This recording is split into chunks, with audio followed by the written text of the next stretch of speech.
Welcome to yet another episode of the Tim Boxeo Show. As always, we start with a disclaimer, and that is to say that this is not your standard boxing podcast. If you're looking for a discussion on Canelo and Billy Joe Saunders, this is not the podcast for you. We are going to focus more on the world of club boxing. We're going to go into all the little cracks and crevices, all the little things that are happening that aren't going to get the big time coverage. We're going to go there.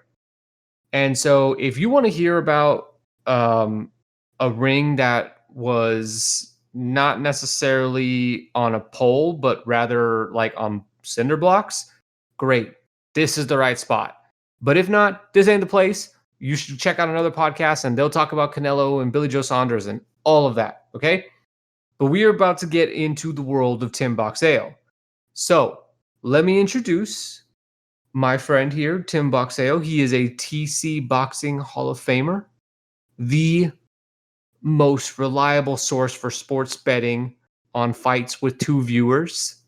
He is, I would say, a one-man PR firm for really the little guy in boxing. Tim, how's it going? How's your weekend?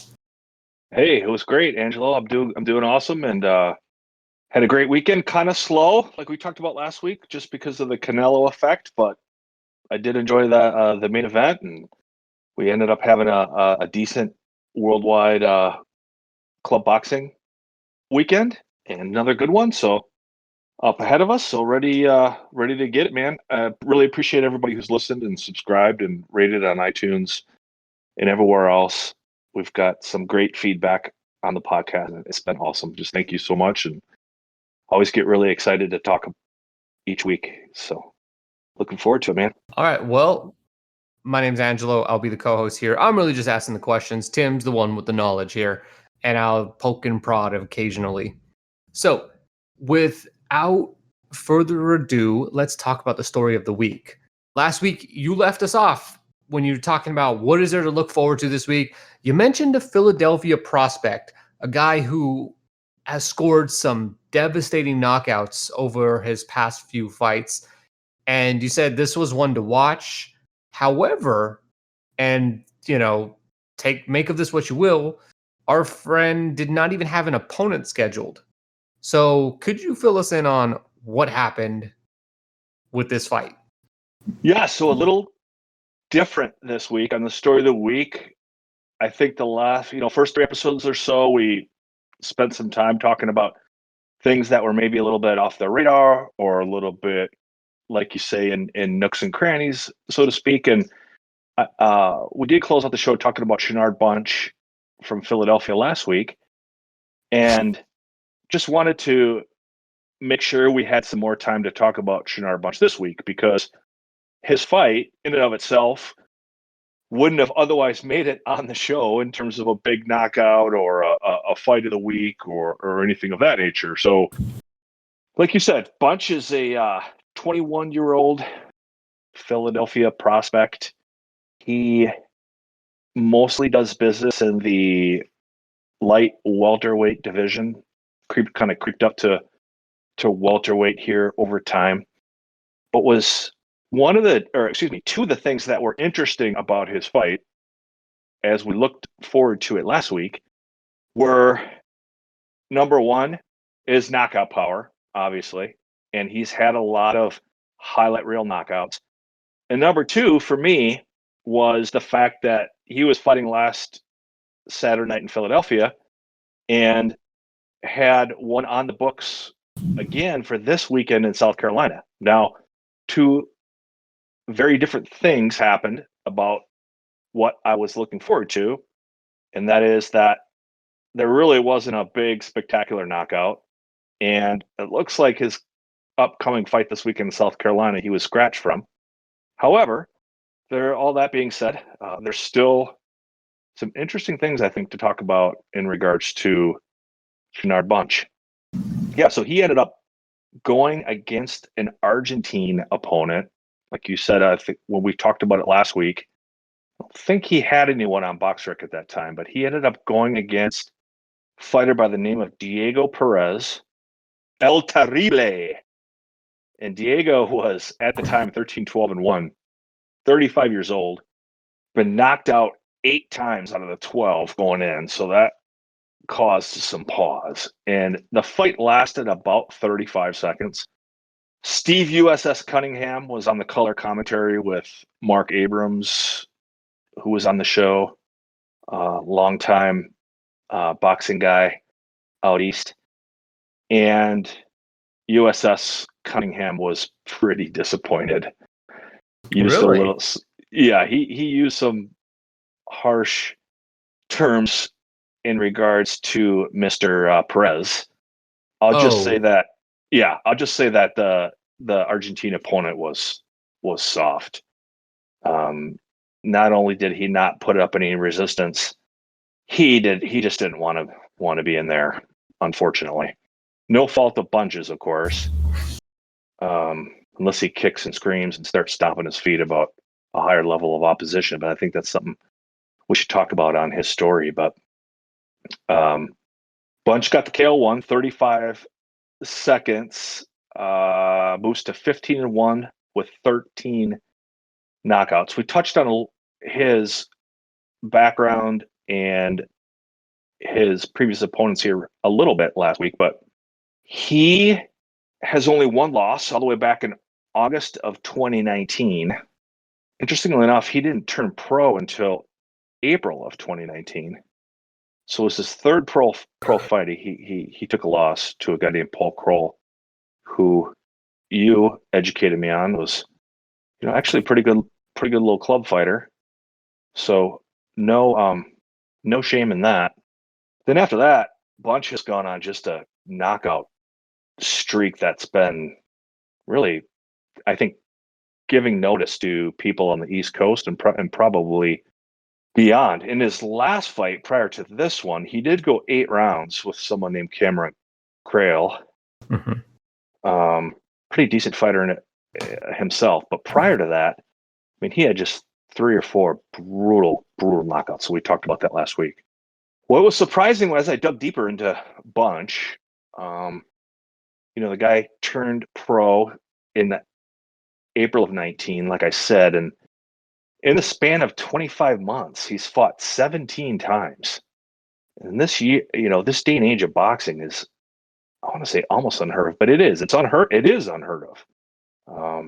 Unless we're talking about Big Punch again. No one in the United States does that anymore. Isn't it set up that you kind of can't, because after losses you're suspended, and it's not even feasible, or not, maybe not feasible is the right word, but like possible to be that active given the safety precautions that every commission takes. Yeah, very true. And I guess to his credit, after that loss to Crail, has gone on quite of a ripper here. Amazingly, this was Bunch's 5th fight this year in 2021 here as we sit on May 11th. And had a late fight in 2022 in November. So essentially it shakes out to 6 fights he's had in 6 months. And he was on the docket to fight again here this week, and that got scratched. But he was ready to go again. He's a Brooklyn fighter. I also was very interested to learn he had over 400 amateur fights. That's a lot. Even if he didn't win a lot, that's still a lot of miles. It's a lot of different looks that he's seen in the ring. I mean, is it just me? I guess my initial gut reaction when I see someone like Shenard Bunch, who's 21 years old, he's had 17 fights. One was a no contest. And freakish power like that, especially against, for the most part, pretty soft opposition to this point. My gut reaction is, he's just a guy that showed up in the gym when he was 18 and they slapped some gloves on him and realized he had, freakish power. So that was very surprising to me that he had over 400 amateur fights. He even mentioned he had days during his amateur career when he fought twice in the same day. And this guy just likes to be in the gym and just likes to fight. So when I read that, and I'm like, you know what, this is someone we need to talk about, because this isn't a guy who is just going to fall by the wayside in terms of, he's going to take a loss and we're just never going to hear from him again. Like we've seen so many times before with people that start to amass crazy knockout streaks or have these highlight reel knockouts.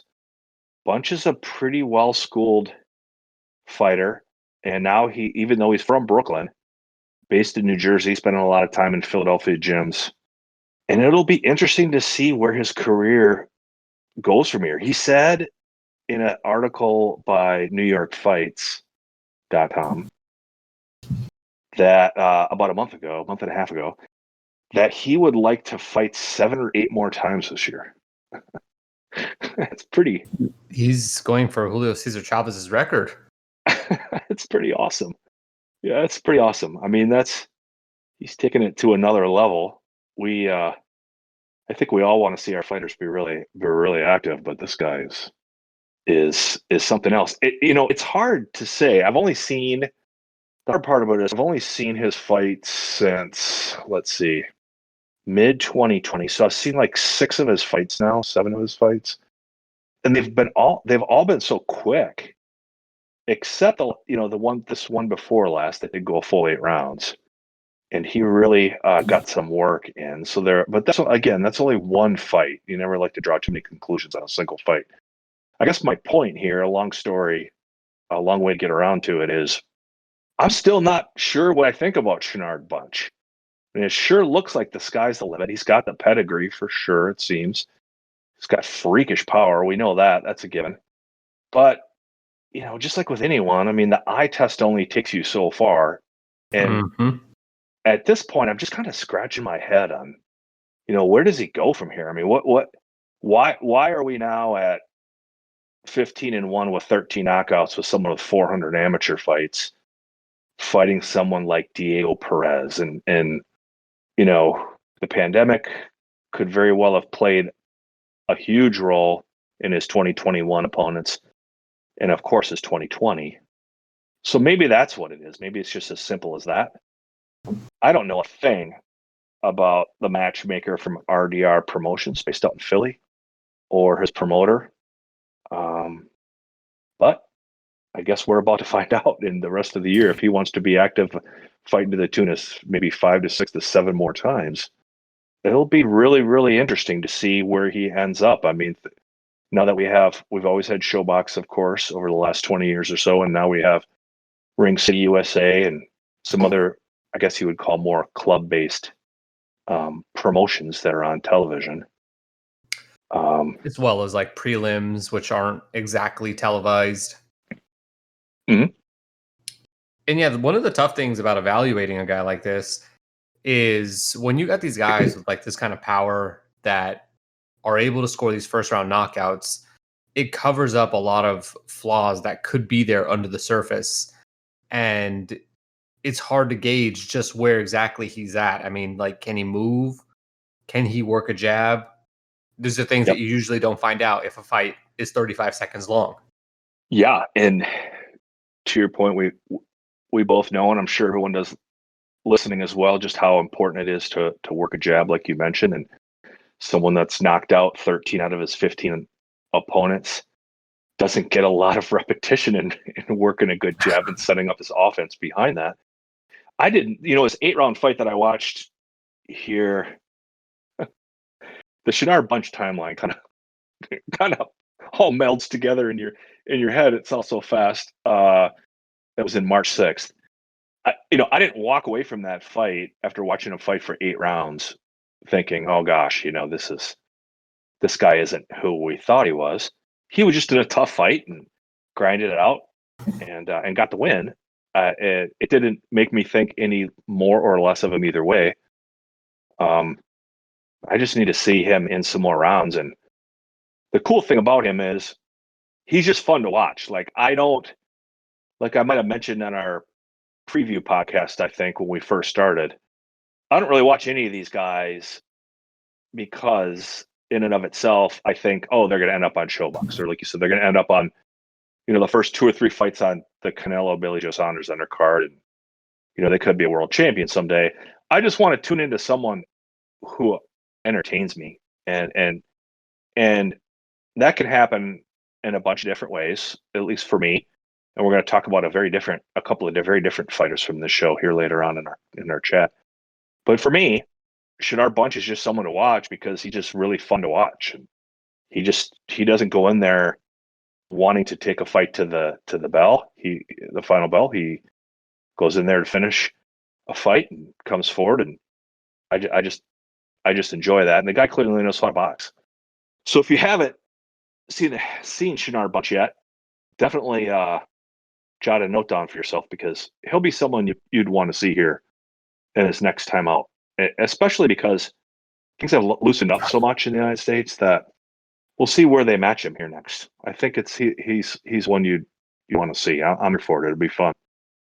You mentioned that you're mostly interested in guys who entertain you. So looking back over the weekend, it probably wasn't a guy who fought for 35 seconds. So what were you entertained by this past weekend?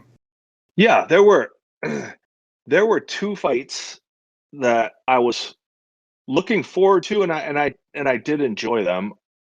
The first one was a fight in Spain. I ended up paying. I'm a subscriber to this, as we talked about last week, this monthly subsite called Proximia, which is based out of Spain, and they commit to 2 shows a month, and it's $12, $12 US. And so I essentially paid about $6 for this fight or this card. It's funny, there was a heavyweight fight that went about 3 rounds on the undercard. And it was one of those that the A side, the red corner, came in and he was all ripped up and tattooed up, and then they had a Hispanic heavyweight in the blue corner who didn't really look like a professional athlete, and steamrolled the other guy. I mean, he knocked him down like 3 or 4 times, and he just knew how to box, and our A side fighter did not. So for me, that's fun to watch. It was a good little appetizer for the main event, which was 22-year-old lightweight Sam Molina. 16-0, 7 knockouts. He took a unanimous decision victory over 39-year-old Viorel Simeon, who was 22, ended up 22-5. And they were the main event. And pretty wide scores. But overall, the fight was really competitive. It was one of those fights. Well, it was kind of like Ruiz Areola to some degree from 2 weeks ago, where you kind of feel like every round is pretty competitive, where you're being entertained, but you know who's winning every round, if that makes sense.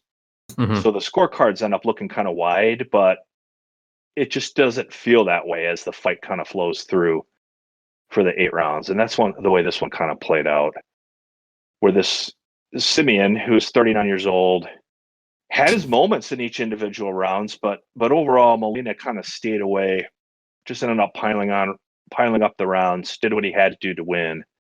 And I guess the reason why, I mean, it was a good competitive fight out of Spain, so I thought that was kind of cool.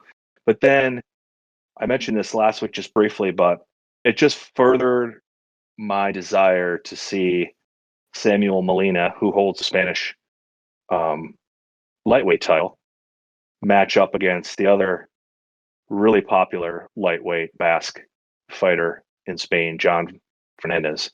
He's actually popular. Better known as Jonfer. Yeah. Are you asking That's me? a question. Or is he actually popular in Spain? Yeah, he is. The Basque region of Spain, where he fights, he's very popular. He's headlines there. He, as you mentioned, lost to a debut, his U.S. debut, and to a Shaki Foster and Showbox. And like I just mentioned, I'm just not as worried about, is Samuel Molina going to end up on Showbox? I know we just talked about that with Shadar Bunch, but for me, this is a little bit of a different landscape. I just want to see a good, evenly matched domestic fight between 2 guys that, are skilled for their region and their area, and they're talented for that area and well matched, and it's just going to be a barn burner locally like that. That's really the crowd's going to be crazy. The Spanish crowd is usually pretty damn electric, and so it's fun. And those two guys would really provide a great matchup for the Spanish lightweight title. And it sounds like they've been trying to get on for a couple of months. It just hasn't come together. We have both guys' names in BoxRec links in the show notes if you want to take a look at it. Yeah, I remember John Fernandez on Showbox turn in a wholly disappointing performance. But what was clear, though, is that given the right matchup, stylistically, you would get fireworks. And so I think what you're saying is that Sam Molina is that style. Yeah, I think so. Plus, they don't hate each other. It's not like they're in a war. But the guys, don't really, I think they're to some degree trying to carve out their own turf in the same area, right? So it would just be a good domestic backyard barn burner, and I hope we see it sooner rather than later. But maybe we'll know something here in a couple of months if that fight looks like it's coming together. I haven't seen anything about it yet, so I'm keeping an eye on that one. So that was one. Okay. That was one. What was the other one? Yep, the other one. I didn't talk about this one last week when we closed the show, but it kind of slipped by me as I was preparing for last week's show. And I'm going to be challenged by the French name here, but we had Sandy Messaoud, 15-6. Not bad. Not bad. Is that right? Sandy. We're going to call him Sandy from this point forward. Yeah, Sandy. Sandy. He's in the BoxRec. His BoxRec is in the show notes too, so don't worry. And then he took a clear 10-round decision over Denmark's 20-year-old Oliver Molenberg, who ended up 7-1-1, his first defeat. And Sandy defended his WBA Intercontinental Welterweight title in France. And I had seen Oliver Molenberg a couple of times before, and really, I thought had impressed me with good skill set and a potentially bright future at the regional level. Again, maybe not someone who's going to be a world titleist, but a good young skilled fighter that would make for good European fights. He comes forward and just really wanted to fight. And Sandy fights the same way. So the fight was really entertaining. If anyone would like to see the fight, just send me a DM on Twitter and I can connect you with a way to watch it. It was really, really good action through the 10 rounds. What was cool about it for me was two. One, because I was familiar with Molenberg, a young guy out of a country that you don't see a lot of boxing from, right? In Denmark. I mean, obviously we have the Viking Warrior, but other than that, not a lot comes out of Denmark. And he's a good little fighter. And then the other cool thing about it for me was Sandy surprised a Kazakh last July by the name of Nursultan Zangabayev and ended up taking a technical decision. And just like what happens with a lot of Kazakhs, Zangabayev had, probably 6 to 8 belts accompany him to the ring, right? And I guess Sandy decided to hold on to the WBA Intercontinental Welterweight one because that's the one he had defended against Molenberg. But in that fight last July, Sandy that win meant the world to him. And this fight did as well. I mean, he was just over the top for this welterweight win. 34 years old, no spring chicken. So he is nearing the end of his career, but has put 2 pretty solid wins together here. And believe it or not, the French scene, although not one of my favorite areas to watch boxing, usually just because of the lack of power. Hate to paint with a broad brush, but it is kind of that way. And Sandy only has 1 knockout to his 15 wins. But he does come forward and likes to punch, so he makes it entertaining. And all that said, there's a pretty good landscape in Spain around his weight class, in France, around his weight class.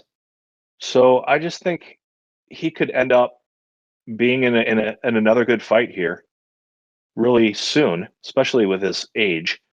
I'm sure he's going to want to get right back in the ring after being off almost just short of a year here.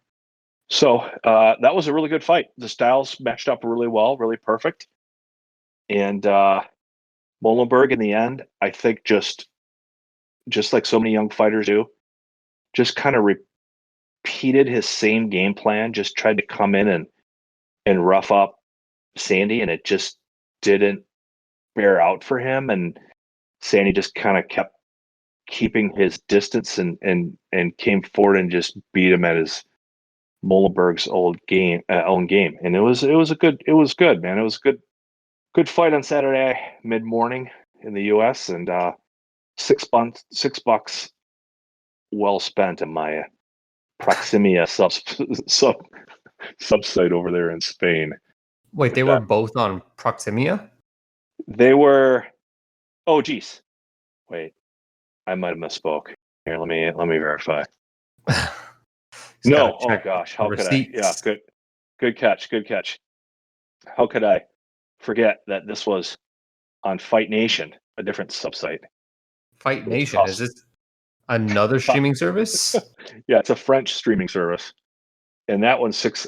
Sorry, I threw Proximity in there. That one was it's about $6 a month, but it was worth the $6 for this fight, and it's been pretty active.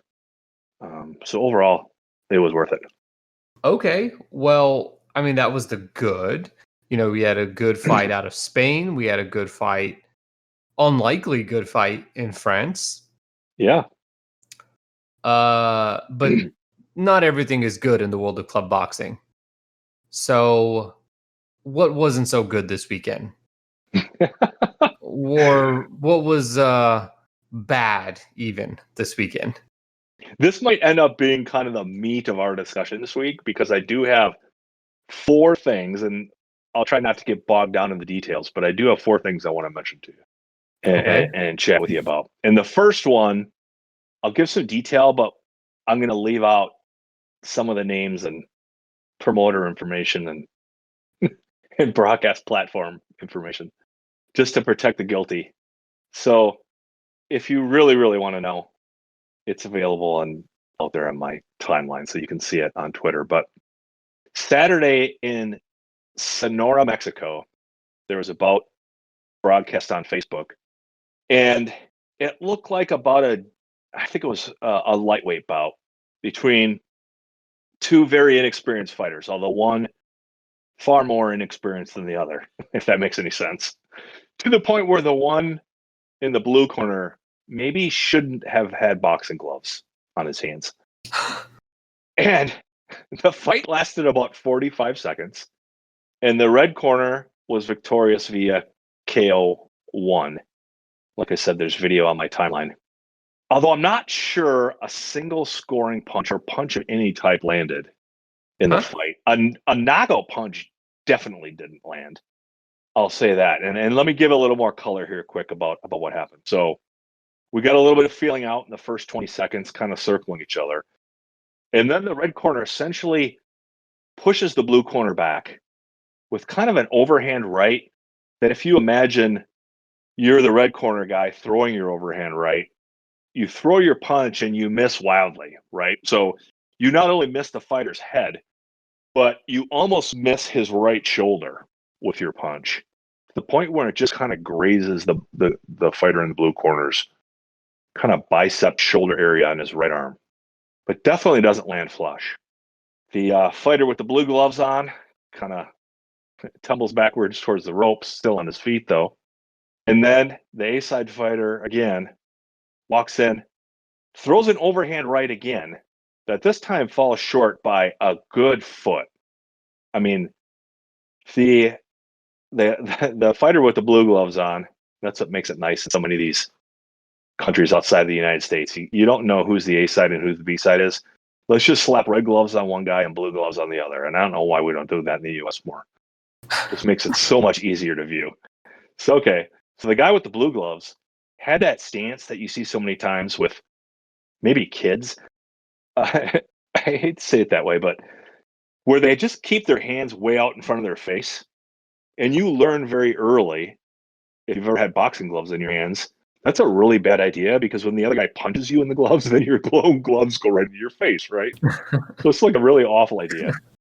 So I know that overhand right fell about a foot short of the fighter's gloves because the blue corner, the blue gloves, didn't even eat his own gloves so the punch didn't even land. And then throws a looping left that looks like it's headed to his chest, the blue corner's chest, but that misses, and it clearly misses.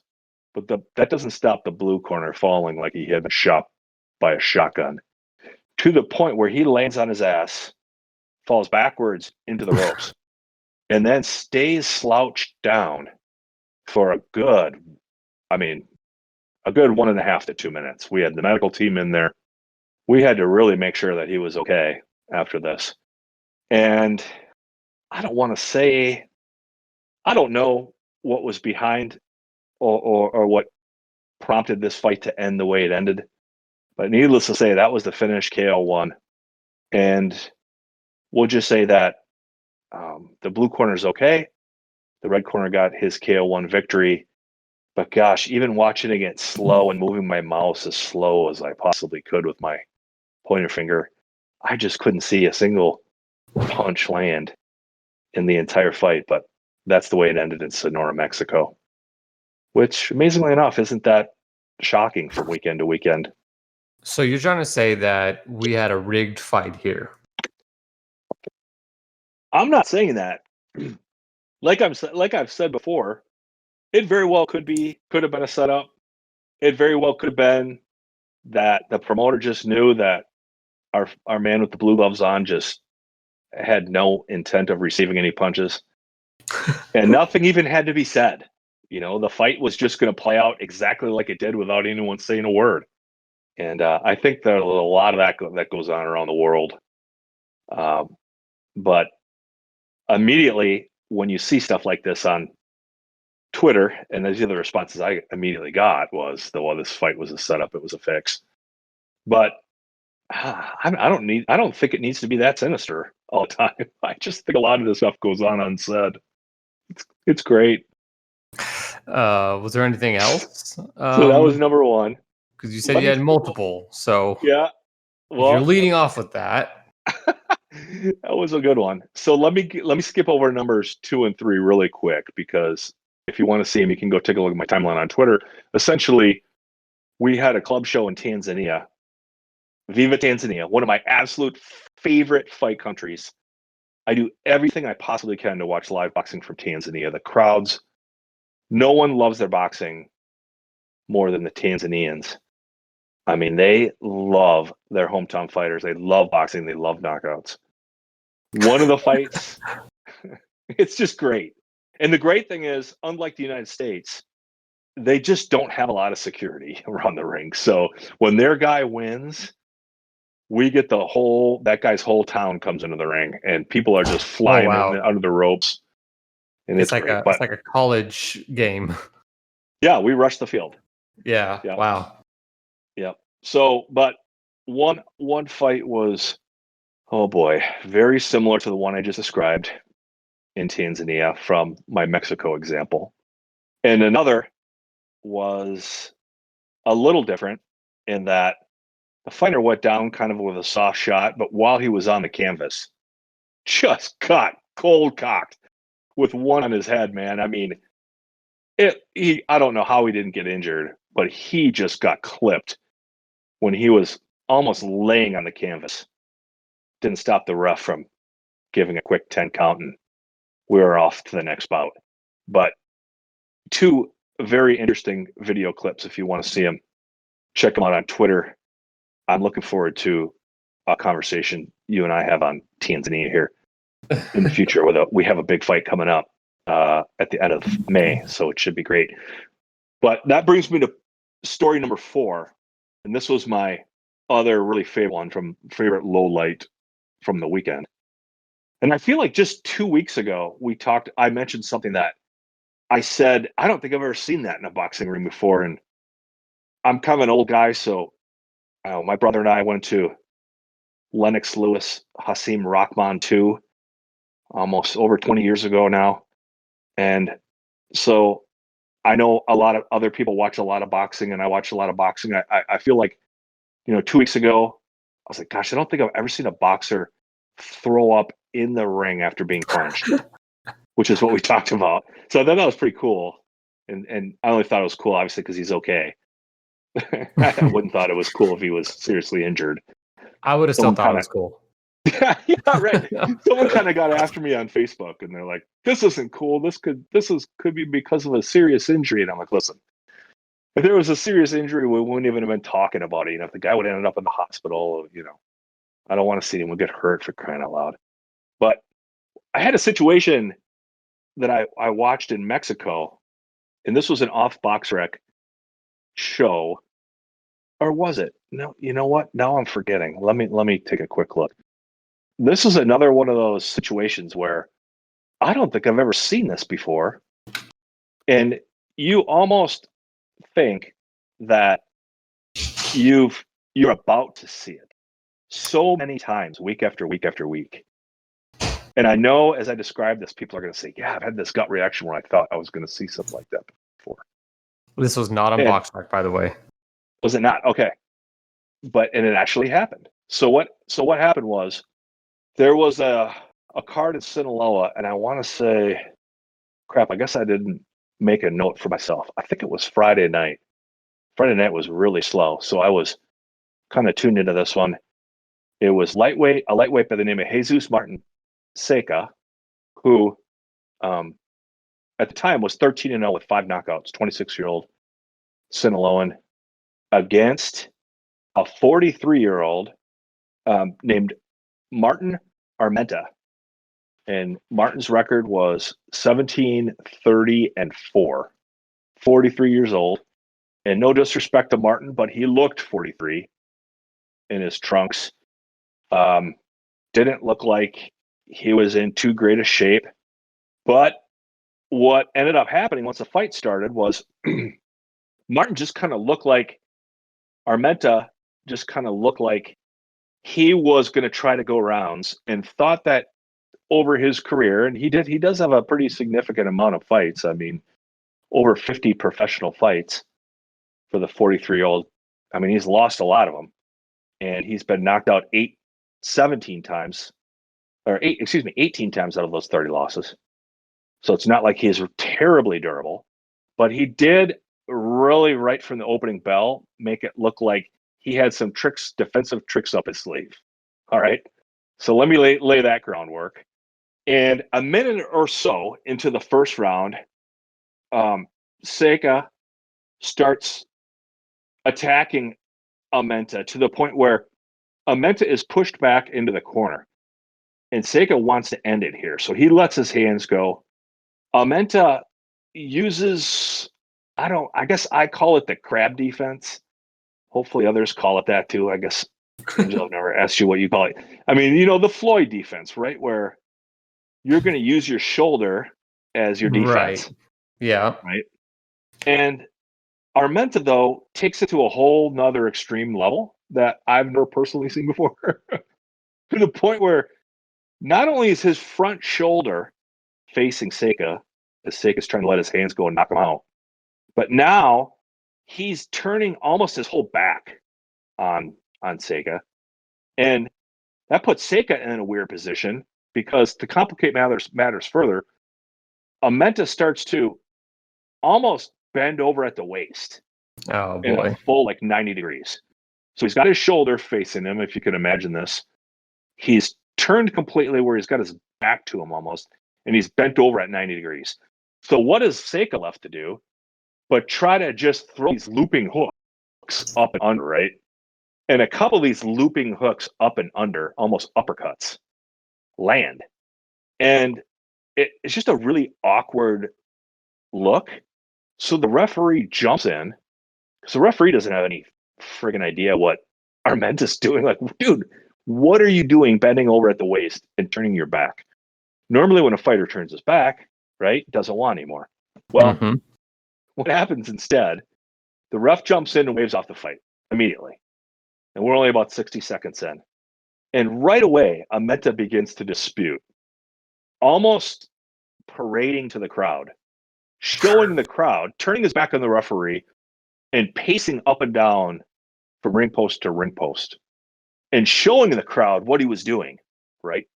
Miming to the crowd, look at how I do my defense. With my crab defense, I'm rolling my shoulder, throwing his hands in the air, playing up this whole routine that this was part of my defensive technique. All the time, the ref is standing there waving his hands, right? Or holding his hands up in the air, waved him a few times. And this goes on for about a good 15 seconds. And I have this video on my timeline on Twitter. Pretty fascinating. And I think we've all seen this happen before, where the fight gets waved off and you look at the B side or the fighter that gets knocked out, and you think right away, you think to yourself, shit, he could go on, right? He's not hurt. And then you wonder what's going to happen. And for me anyway, 100% of the time, it gets called off, right? Right. Well, that's not what happened here. So for some reason, the ref, and we didn't have any mics in there, just a low-level club show in Sinaloa. So we couldn't hear what they were saying. But the ref starts wagging his finger at Armenta and talking to him, to the point where this 43-year-old puts his hands in front of him and crosses his arms, like your third grader would do if you were giving them a scolding. And then Armenta shakes his head up and down, yep, confirms it a few times. And then the ref grabs onto him and lets the judges know, hey, we're going to take a point for what? I guess I'm not sure. It's illegal to, bend over at the waist at 90 degrees. So maybe that was it. But we never really got clarification on that. But takes a point and then calls the fight to continue. And I'll be After damned. he'd already waved it off. Yep. And I'll be damned if the fight didn't continue. And to Jesus Seca's credit, he didn't do a damn thing but say, all right, went back to work. And round one finished. And round two was kind of a whole bunch of nothing. And then round three, Seca really started to put his punches together. He's actually a pretty good fighter, 14-0, 6 knockouts, and really landed some heavy bombs. Armenta, amazingly enough, did not go down, but his head went back a number of times like a Pez dispenser. And the referee jumped in and waved it off a second time, TKO 3 for Jesus Seca. And you won't be surprised to hear that Martin Armenta disputed that stoppage as well. Said he was fine to continue, but did have a little bit of groggy feet getting himself back to the corner. But I got to tell you, that was the first time I've ever seen, even though my gut reaction was, I wonder if he's going to let him continue. He let him continue. And that was the first time I've ever seen that before. So my question is whether or not Seca gets 2 wins on his record. Well, for someone with only 6 KOs, puts his punches together pretty well. I think, hey, there's so much stuff in some of these countries missing from BoxRec anyway. I say we just go with it. From now on, if we see him again here in the next couple months, for us, he's 2 wins for that night. He's got 7 KOs and 15. He's 15-0. Yep. I say we roll with it. All right.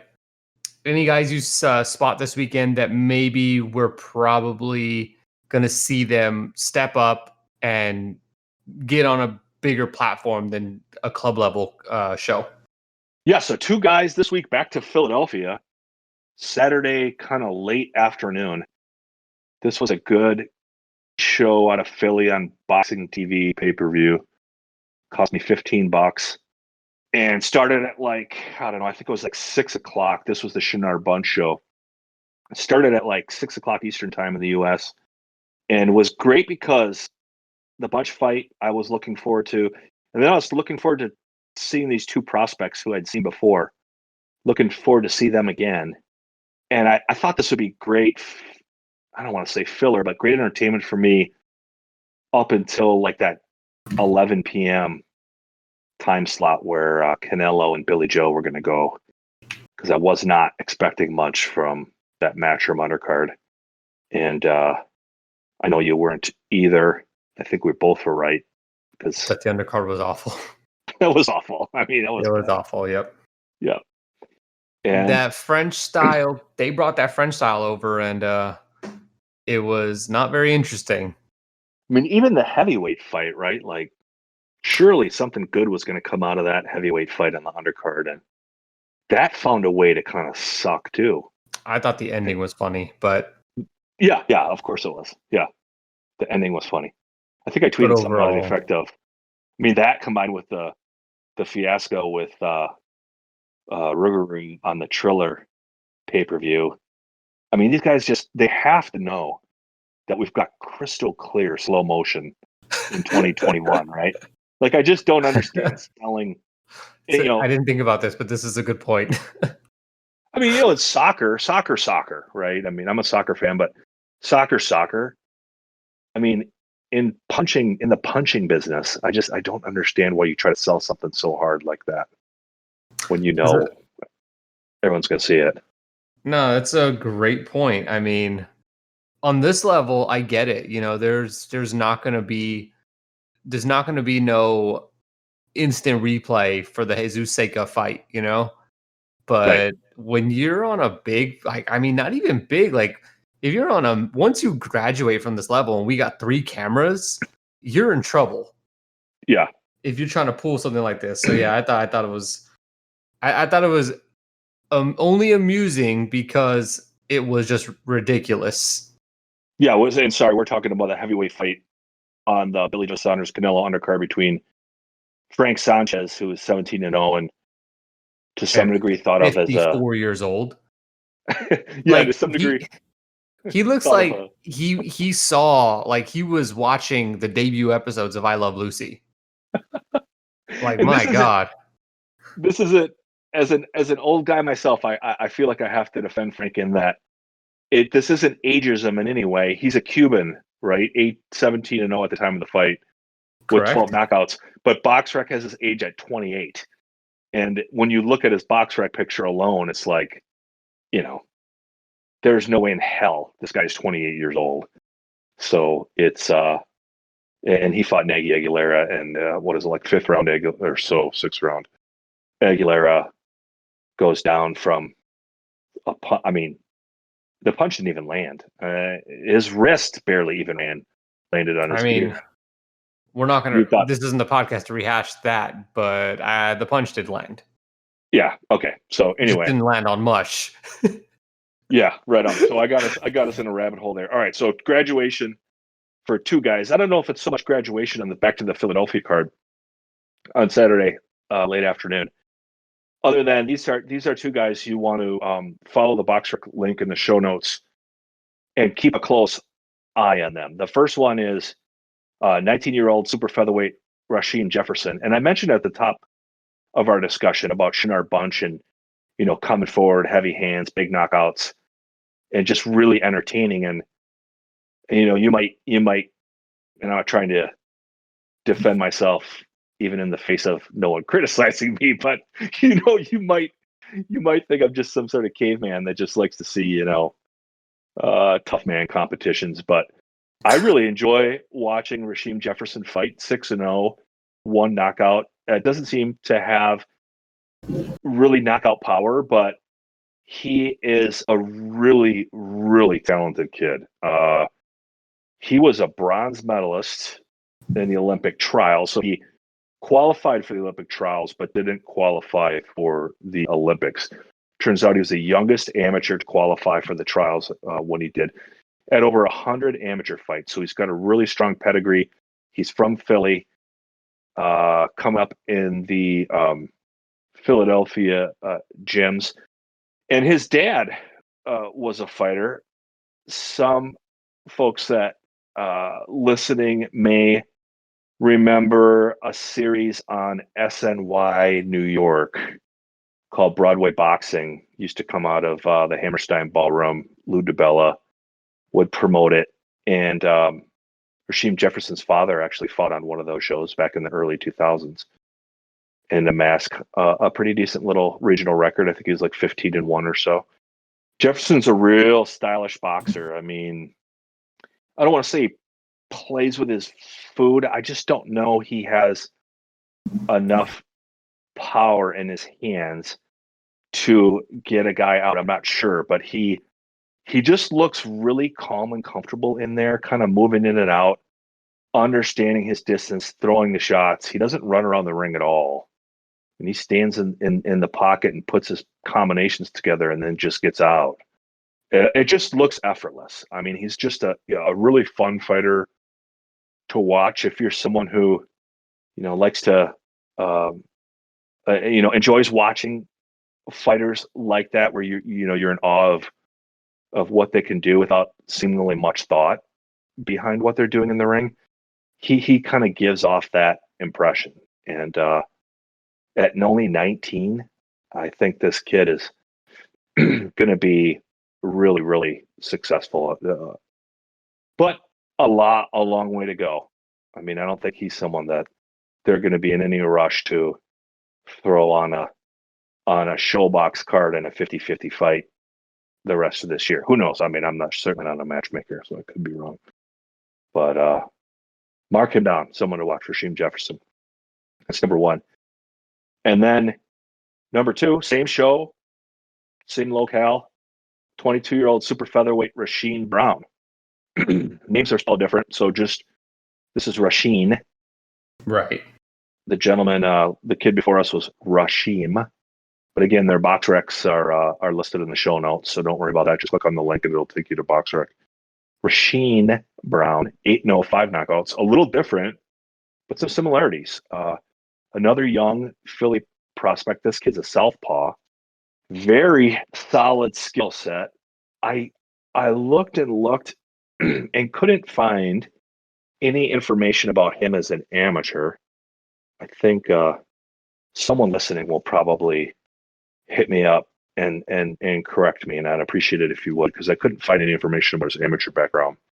But I just found him to be a really skilled southpaw who likes to come forward a little more and press on the gas, and he's got 5 knockouts. I've seen him a few times now, and really goes to the head and body with a little bit more aggression than Jefferson does. I hate to immediately start comparing the two guys, but really puts his combinations together with a little more intention behind them. And I don't know what was behind this. Maybe nothing. Maybe it was just surface level, and I hope it was. I mentioned Steve USS Cunningham was the color commentator on the show, and he was really praising Brown as well, and really just kept saying over and over how he thought Rasheem Brown was going to be a world champion. And no, I mean, eye test wise, I definitely wouldn't agree. I would not disagree with Cunningham on that. And Brown's back in action. I don't think it's listed on BoxRec, but maybe it is. But I know I've got a fight poster saved on my computer for an off BoxRec show a little bit later this month in Mexico. Can't remember now where in Mexico off the top of my head. It's not Tijuana, but they've got Rasheem Brown listed in the forefront of the poster, and they actually misspelled his last name. Believe it or not, they did not misspell Rasheem. They misspelled Brown. So BRONW. So hopefully they'll get that fixed before the show starts. But those are two guys that should definitely keep an eye on. And these shows in Philly have been very consistent the last kind of, I guess, I don't know what you'd call maybe early pandemic last summer up till now. The RDR promotions out in Philly showing these on Boxing TV pay-per-view for $15, which I kind of like because the production's really good. Plus it's $15. It's a one-time hitter, so you don't have to commit to anything. I kind of like that. It's like, all right, if I want to see the show, I'll buy it. If not, I won't. So that might appeal to some folks too if you jot these guys down and want to see them here in the midterm. But we may see Rasheem Brown, or not may see, we will see Rasheem Brown free on Facebook. So we'll be sure to mention that as we get closer to fight week on that one here in a couple of weeks. All right. That's pretty high praise from you. I think that's the first time you've ever given somebody the future world champion, potentially title holder designation. So unfortunately, well, go on. No, I was just going to say, I hate to just repeat what I heard, but if I guess unless Steve Cunningham's Rasheem Brown's manager, and I don't know, which could very well be. I hate to repeat the party line, but if Steve Cunningham thinks he has that sort of potential, who am I to disagree? And they pass, like I said, I don't do this professionally. I'm just a boxing fan, but certainly passed my eye test. Rasheem Brown is definitely one to watch. Both guys are. Let me just give you guys the bad news here, okay? The bad news is that my favorite part of the podcast, where we talk about who is still active despite, age, knockout losses, etc., is despite everything saying that they should not be fighting, they are still fighting. We got nobody this week, right? We've got no one. As BoxRec stands right now, and some of the other posters that I've amassed on my hard drive on some stuff that you can find on my live streaming schedule on my social media bio links, no one jumps off the page at BoxRec that's been fighting too long that any listener would care to hear. I mean, I'm sure there's some old guys mixed in there somewhere, but no one. However, let's just give a quick recap on two guys that we talked about last week. Joel Julio fought Dan Rafael's love child, right? Got knocked down pretty damn hard. And I think it was good. an 8th round fight in the 4th round. Yeah, that was a bad knockdown. He almost went through the ropes backwards. Surprisingly survived and went the distance, which is almost too bad. Because like we talked about last week, he just comes forward at this point and eats shots. So Joel Julio lost. I think no surprise there. And then I was excited to see Tavoris Cloud in Orlando. And best I could tell, there was only 1 or 2 weigh-in photos in Orlando. The show went live, and it was actually a beautiful stream on Facebook with 4 or 5 camera angles. It was high-quality stuff. But I couldn't tell that Tavoris Cloud even weighed in. And then kind of early Saturday morning, mid-morning, one of my Twitter friends, shout out to King Dinesh, who's taught me everything I need to know about finding streams on the internet, pointed out to me that fight had been scratched. So Tavoris Cloud didn't even fight in Orlando this week, sadly. But other than that, no, we've got no one to talk about this week. I hate to disappoint you. I think you said last week that you had doubts that was actually going to happen. So shout out to you for correctly being skeptical. I'm a skeptic by nature, so easy come. All right. Well, then that brings us to what do you got coming up this week? What are you looking forward to watching? Angelo, it is the heavyweight fight of the year to date. It's heavyweight fight of the year week. It doesn't get more exciting than Manuel Charr, WBA heavyweight champion of the world in recess, versus Chris One-Shot Lovejoy in Germany on Saturday afternoon for what is sure to be the most exciting, highly anticipated, best heavyweight fight ever for so many reasons. I haven't been this excited about a heavyweight fight since Ebenezer Tete was coming back to Ghana 2 months ago to fight in the main event. So this is, on my scale of, excited Ebenezer Tete, this is Ebenezer Tete level for me. So Lovejoy and Charr, I think the prevailing wisdom across boxing circles is there's no way this fight was ever going to happen when it got announced. And even this week, people are highly doubting it, that it'll happen. But let me share some background, at least for me, why I'm so excited about this fight. And I'll try not to get lost in the weeds and make this a 15-minute soliloquy or anything. But the fight you can see live on Build Plus, which is a German sub site. And I've got all the information on the in the live links. But you would also need a German VPN, which is kind of a hassle. It does appear, though, late breaking news, that the fight will be available to see on a Turkish site called DMAX, which is really simple to stream. You don't need a VPN. It doesn't cost anything.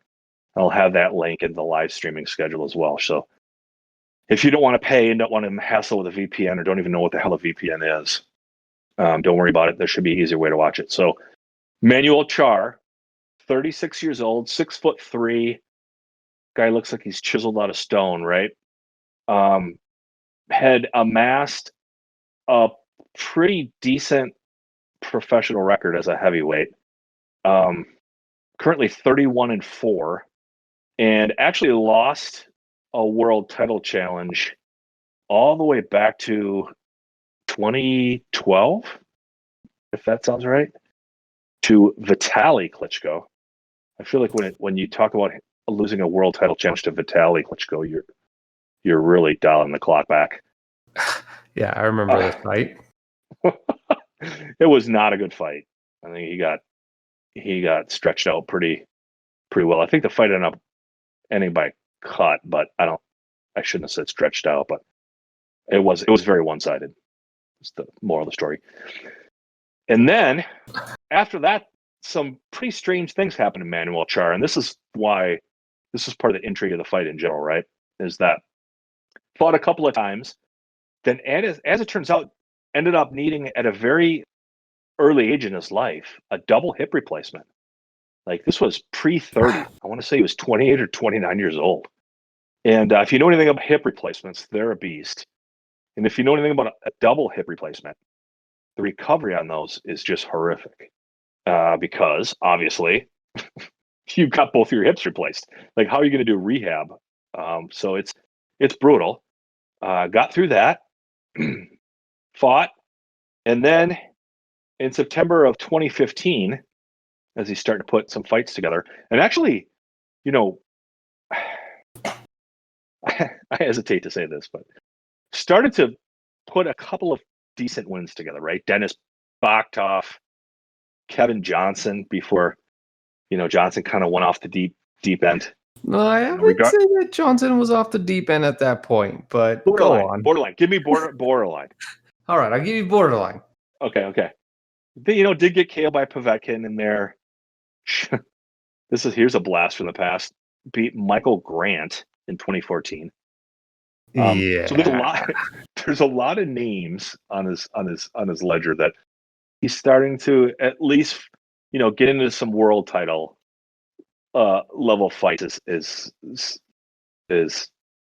I don't want to say as sad as that sounds with some of those names at that time, but it's not the greatest time in heavyweight boxing history for opponent wise during that Klitschko era, but nonetheless, he's fighting some of these guys, right? And then crazy story happens in September 2015, and most people probably know about this, but he essentially challenges a Facebook troll to meet him in person, right? Come on, back your mouth up what you've been saying to me online. As it turns out, he knew the guy he trained, apparently. And they didn't meet in the standoff time, so to speak, but very close in time, around the same time frame. The guy that he did challenge, this guy that he did know, ended up shooting Charr 4 times. Mm-hmm. Charr was hospitalized. It was a pretty serious situation, actually, and ended up being only out about 9 months. Shot him in the gut 4 times, and that guy ended up getting sentenced to 5 years in jail. And then very quick in time after that, he wins a 12-round decision to an antique version of Alexander Ustinov in 2017 for a secondary version of the WBA world title, which I teased at the beginning of this discussion. And why I'm laughing is because Charr hasn't fought since then, from reasons to, fights falling through, chasing Andy Ruiz after Ruiz, before and after Ruiz knocked out Joshua. Some problems with Don King, who's been his promoter all along. And the WBA still says that Charr is the champion in recess, even though we're inching up on 4 years since he's been in the ring, and now he's 36 years old. Yeah, I think that's the big takeaway is that he never lost the WBA title. No. And WBA put it up in January, if I'm not mistaken, on a Don King card. So his title that he never lost was fought for and won as vacant in January by Trevor Bryan, if I'm not mistaken. I think you're And right. what makes it even funnier, so like, okay, no disrespect to Mr. Charr, like you won that title, man. That's your belt. If you love it, respect to you. But if it were me and it's 4 years down the road, when I show up to the press conference with Chris Lovejoy, I'm not carrying the belt. Like, dude, that thing's got cobwebs on it at this point. Like, where did he even get it from? So do his hips. Oh my God. I mean, so he had his belt on him in the press conference on Monday. But nonetheless, all right, so that's Charr. Sorry for everybody that knew the story already, but it's just part of the intrigue of this fight. Let me just rip through Lovejoy's real quick without Yeah, getting because bogged down in the details. I had to ask you before, like, I don't understand who's Chris Lovejoy. Like, I see people make jokes about this guy, but like, I don't get it. So, explain. There's a lot of good nuggets to the Lovejoy story. Like I said, my friend who goes by King Dinesh on Twitter, probably almost 3 years ago, told me, hey, take a look at Chris Lovejoy. And the interesting thing about Lovejoy is he's listed as being a Las Vegas resident or native. And now it might even say Los Angeles, but I think Las Vegas is still in the mix. And at the time was about 16 or 17-0 with 17 knockouts. And now, as going into this fight, he's 19-0 with 19 knockouts. But the reason why the national, I'm going to keep an eye on him, was a little bit older, black fighter, black heavyweight, fought 100% of his fights. And this is why I brought up the color of his skin in Tijuana. So we've got a Las Vegas native. It's not a Mexican fighter. And he's fought 100% of his fights in Tijuana. And the fans we have of the show so far will be happy to hear that 3 or 4 of those were, yes, we're in Big Punch Arena. And Dinesh was my right-hand man and helping me unearth, and I'm proud to say, then put on my Twitter timeline, the only video that exists of Lovejoy actually fighting in a boxing ring that came out of Big Punch Arena, which ended up being a TKO 1 victory in Mexico. There's no video of this guy fighting. No video. Everyone. How? It's 2021. How? I know.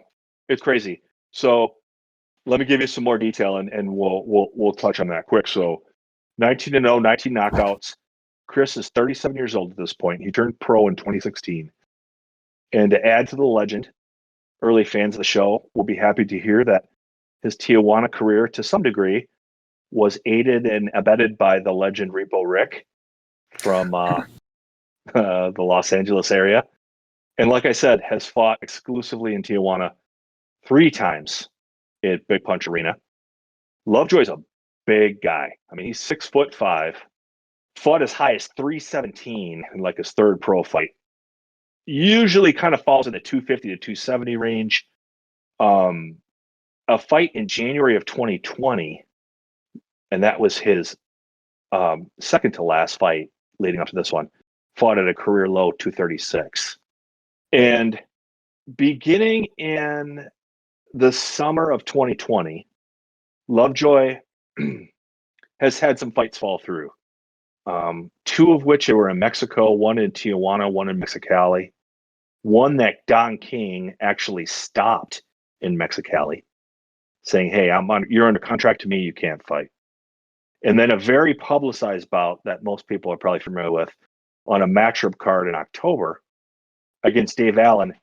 Lovejoy actually ended up in the UK, was in the UK doing live streaming on Instagram, taking questions, showing himself working out, taking pictures with the other fighters on the card, Usyk and others, Eddie Hearn. And then just come the morning of the weigh-in, it was off. And Don King sent out a cease and desist because that had turned out 3 years prior. Lovejoy had signed a agreement with King, but never fought for Don King in those whole 3 years.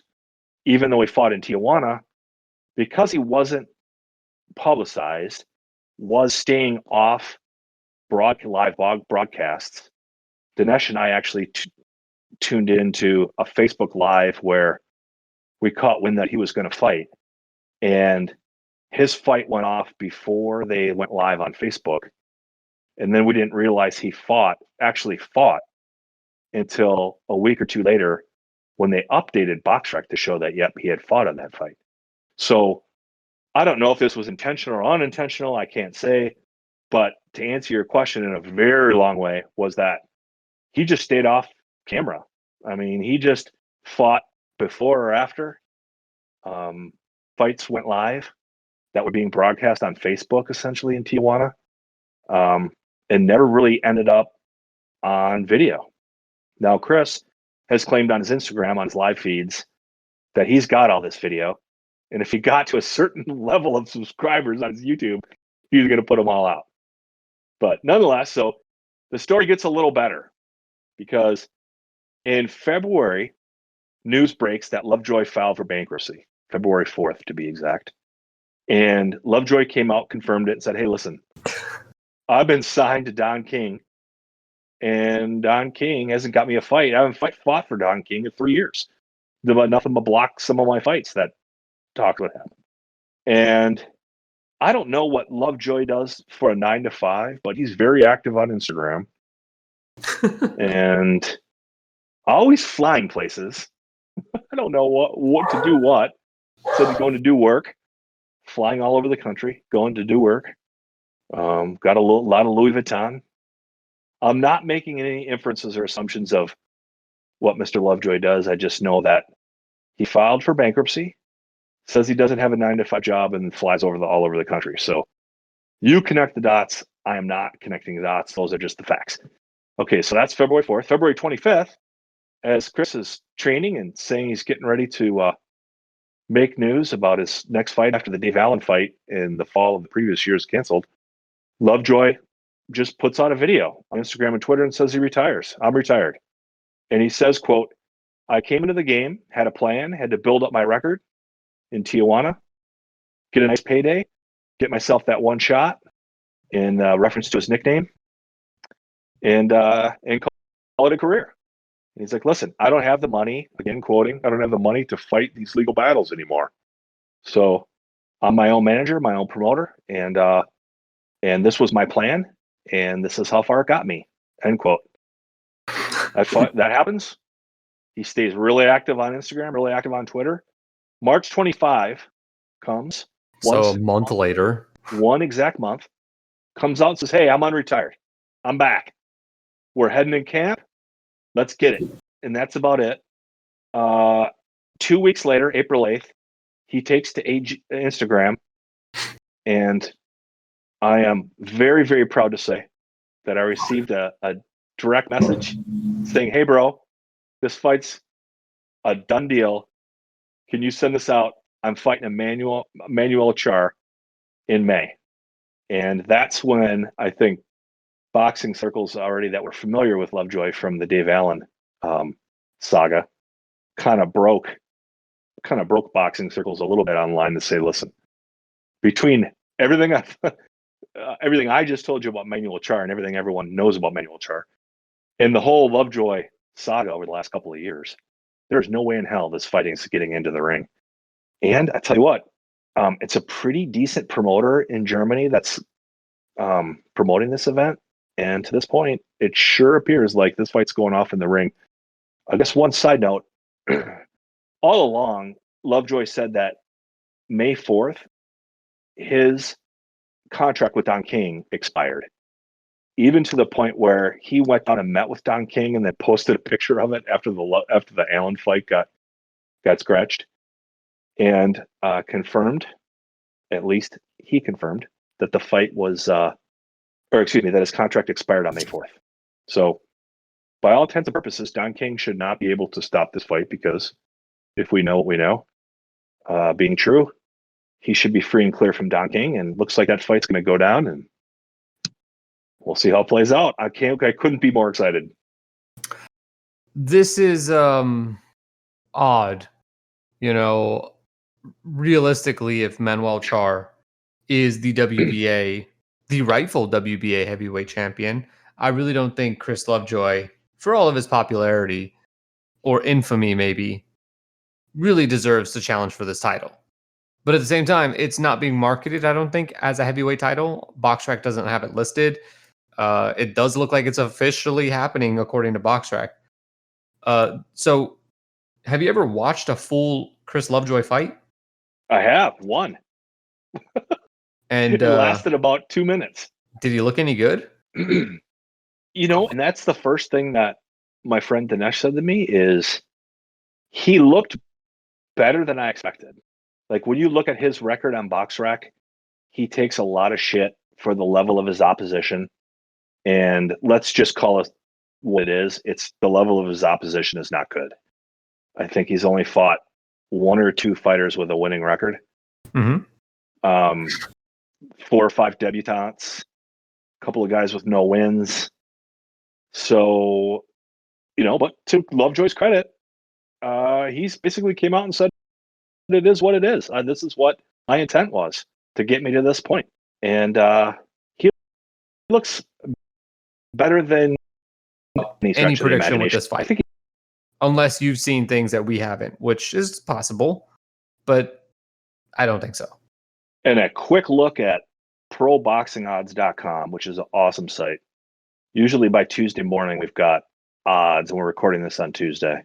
Mm-hmm. We've got odds for a lot of the fights around the world.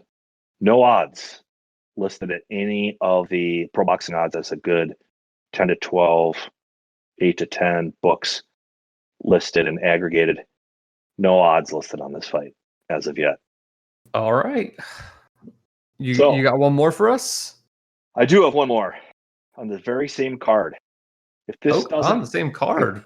If this doesn't entice you to turn into D-Max out of Turkey, I don't know what will. Because the very same card, we have heavyweight Victor Faust, as they call him in Germany. A henchman name or a villain name in a comic book movie, Victor Faust. It does. He looks like that person too. And I'm sure a lot of people have seen him. And on BoxRec, you can find him as Victor Vickhurst. Why they don't call him that in Germany, I'm not quite sure, but I don't really care. But anyway, he's Ukrainian heavyweight, 2-time European amateur champion. And this is in no way, shape, or form why I'm tuning into this fight. Because I've seen Faust fight a bunch of times. I think he's got a lot of potential. He does fight like the Klitschko's, though. And so not the most exciting guy. I'm tuning in because let's see if I can get through this name. Victor Faust is scheduled to fight a Polish heavyweight by the name of Jacek Krzysztof Piątek, 48 years old, turned pro in 2015, a security guard by trade. My man, they call the Giant. As someone myself who's very close to his age, I must say, is in fantastic shape for a guy of his age. Clearly very strong, 48-year-old man. He is 11-0 with 9 knockouts. Again, turned pro in 2015. There are 2 videos on Facebook of him very early in his career. One of them is his 3rd fight, and the other, I want to say, is either his 2nd or his 4th. After that, there is no video of him fighting. And he was scheduled to fight on a Build Plus streamed card. Like I said, this card is being streamed by that German platform. In March, he even weighed in. Couldn't have been more excited to see him fight. But for some reason or another, just didn't show up in the ring. And someone at the last minute jumped into his place. So that adds to the intrigue and the luster of seeing Jacek fight. And in October of 2018, he captured the interim World Boxing Union WBU heavyweight title with a TKO2 over some Argentine heavyweight I'm not familiar with. So the legend grows, and I am sitting on the edge of my seat because I really, really want to see Victor Faust fight Piątek in this heavyweight clash for the ages. This is going to be a fantastic German card. I can't wait. It does seem fairly interesting. I'm trying to look for pictures of this guy, and there's like no pictures that I can find of this guy. I'm curious how big he is, if his nickname is the Giant. I was trying to confirm his height as well, and I couldn't. But to be honest, I kind of gave up quick. But he's he hasn't fought since 2019, and he weighed in 255, and he is not. And like I said, he is in shape. So I can't imagine he'd be carrying about 250 and not at least being 6'3", 6'4", with the way his body looks. But I could be wrong. I mean, lucky for us, the website listed on his box rec doesn't even work. He does look every bit his age, that's for sure. Well, I'll tell you what, both his box rec and one of his actual fights, one of his two fights, is linked in the show notes, or will be linked in the show notes if it isn't. And you can click on it and see him just crack the hell out of someone when they're already down on the canvas and get the TKO victory. And then also follow to his actual Facebook page, which is pretty active on. And sure as hell works out a lot. He's good at the box jump. That's for sure. So that's going to be an awesome fight. So that's going to be a great card. That's on Saturday afternoon. Hey, let me tell you about one more really quick, and I won't get in the weeds in this one. I think I said that before, and then I talked for like 10 minutes. But let me tell you one more really quick, because I mentioned on the last episode, Australia is on a roll. Or if it wasn't last, it was the one before. So Saturday, really early morning in the U.S., probably like 5 a.m. Eastern time, there should be a really good pay-per-view coming out of Australia. It won't be cheap. I think it's like $15 or so. But there's a heavyweight headlining the card, Dempsey McKean, 18-0, 12 knockouts, the Tower of Terror. He's 6'6". Mostly fought Aussie, or exclusively fought Aussie domestic level. But he's someone that's being built up by his promoter, Ace Boxing, to come over to the United States. I know that. I mean, there's a lot of heavyweights making news right now in Australia.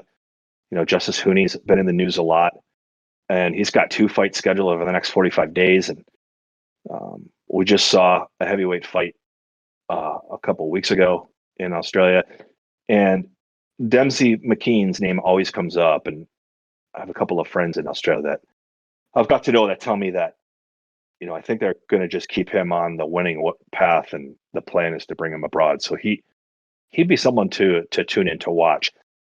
He's a huge guy. I've seen him fight a couple of times. I've found him to be a little robotic, but he can definitely crack. Tune in and see what you think. But then on the cool feature, I think for me is the intrigue of the whole show, and it fits into Australia in general because it's between Joel Camilleri and Luke Woods. Camilleri's 19-6-1, Woods is 7-3, and it's for a WBC Australasian title in welterweights.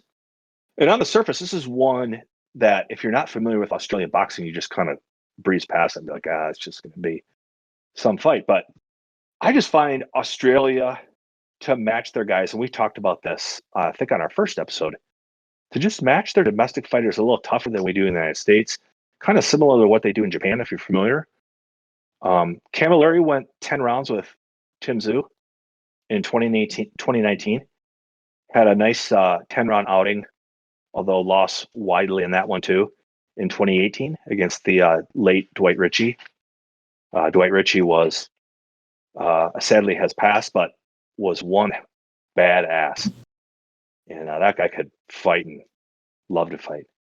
So Camilleri can really go. And then on the other end, Woods, if you remember, listeners remember, Colin Mazzuder, I say Mazzuder, I don't think that's how you pronounce his name, but Colin Mazzuder fought in the co-feature in the Tim Tszyu fight here just about a month ago.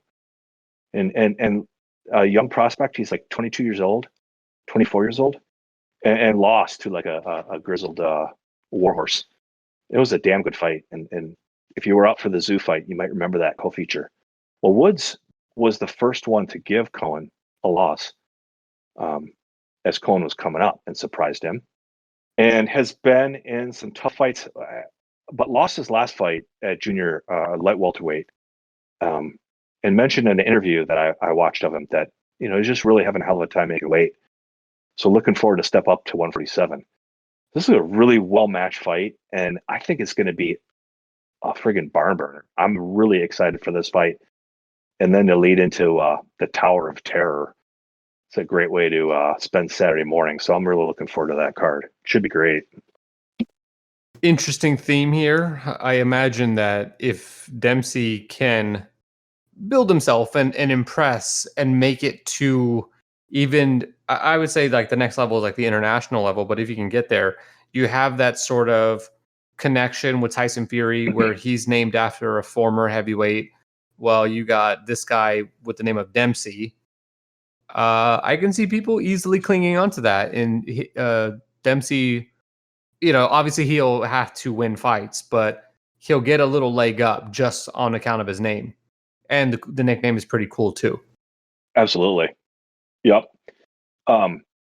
He was, I'm just going off the top of my head here, but I thought he was, before the pandemic hit, he was really expected to take that step. So just like with so many people in boxing, it caused him to pause. And Tim Tszyu was ready to take a big step about that time too. And they were going to be promoted in the same card. And that all kind of fell through. So everything kind of slowed down.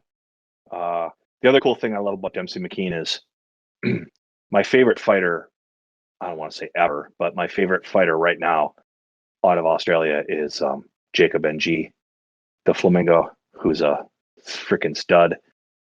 And Jacob's dad trains Dempsey McKean. So both guys are good follows on Instagram, and they're always together. So a little bit of bias in me coming out to see Dempsey McKean, but Saturday's exciting. The only issue is that he's 30 years old. That might be a little concerning because he's not exactly prospect age. He's also a southpaw. Oh, I forgot he was a southpaw. You think big, gigantic southpaw? Yeah. No one's standing in line to fight a 6'6" southpaw heavyweight necessarily, right? You really think 30 years old is I don't want to say a concern, but a cause for pause for a heavyweight? No. I just think that maybe you want to see them further along at that age. Yeah, sure. That's fair. But when you've got this kind of size, and assuming he packs the punch of a guy what you would expect from a 6'6" heavyweight, you could erase a lot of flaws with that. I mean, you look at a guy like F.A. Ajagba, who he's a big guy that can punch, and that seems to erase a lot of flaws that you see where, just like McKean, you have a fighter who's fairly robotic in the ring. So yeah, that's I would disagree with anything you said there. And he did turn pro 2014, so it's not like 2017. I hate to split hairs, but it's not like he just turned pro in 2016, 2017. So he's been around for a minute,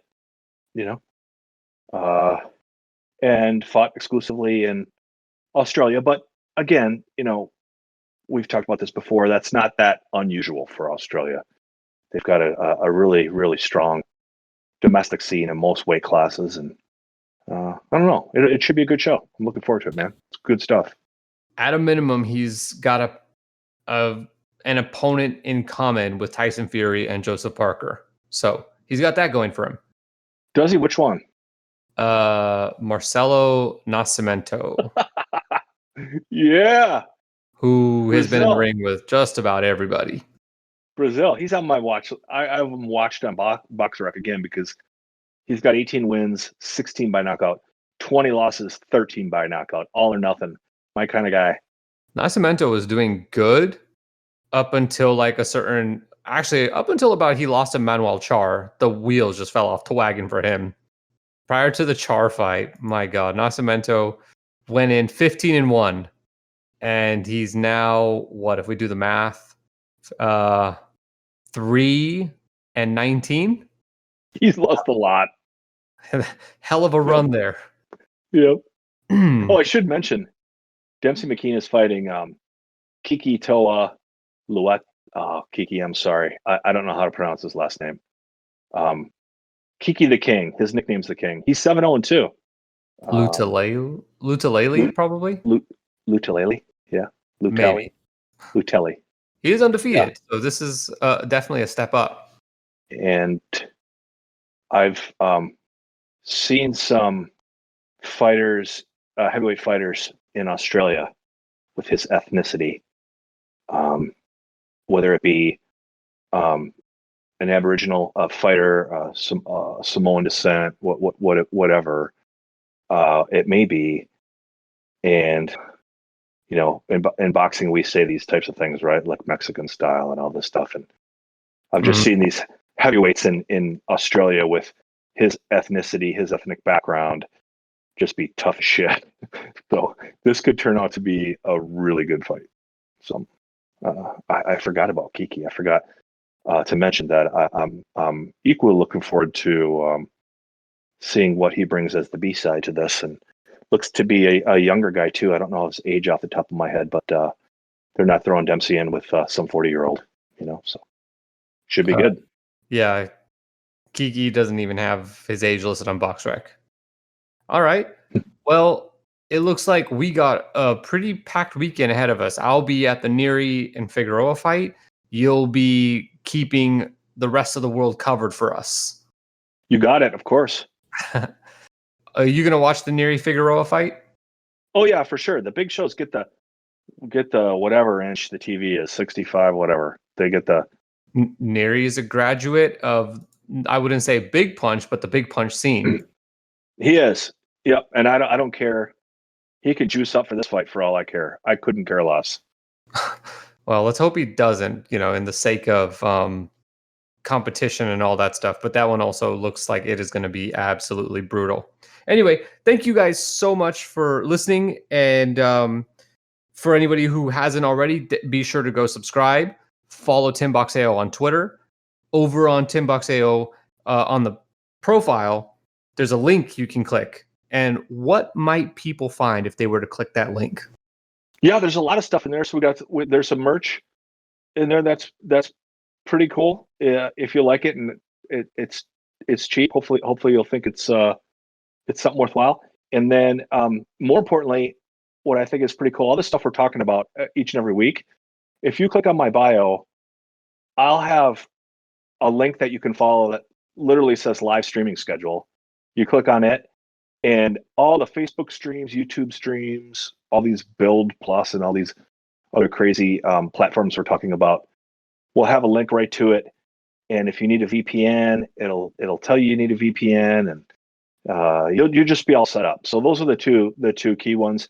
I also have some boxing awards in there, from club knockouts of the year to prospects to watch, dramatic fights at the club level, and try to, as much as I can, link video to it too, where you could watch the fight if you so choose. So there'll be some cool stuff to keep you busy if you're liking the show and want to dig even deeper. Well, that's our show for this week. I hope you guys enjoy it. If you haven't and you want to go back in, I think one of the cool segments we've done is last week's segment where we talked about how much it costs, what are the streaming services out there or pay-per-view platforms that you can use to watch club boxing. Definitely go back and check that out. Otherwise, thanks a lot, guys. We'll be back next week.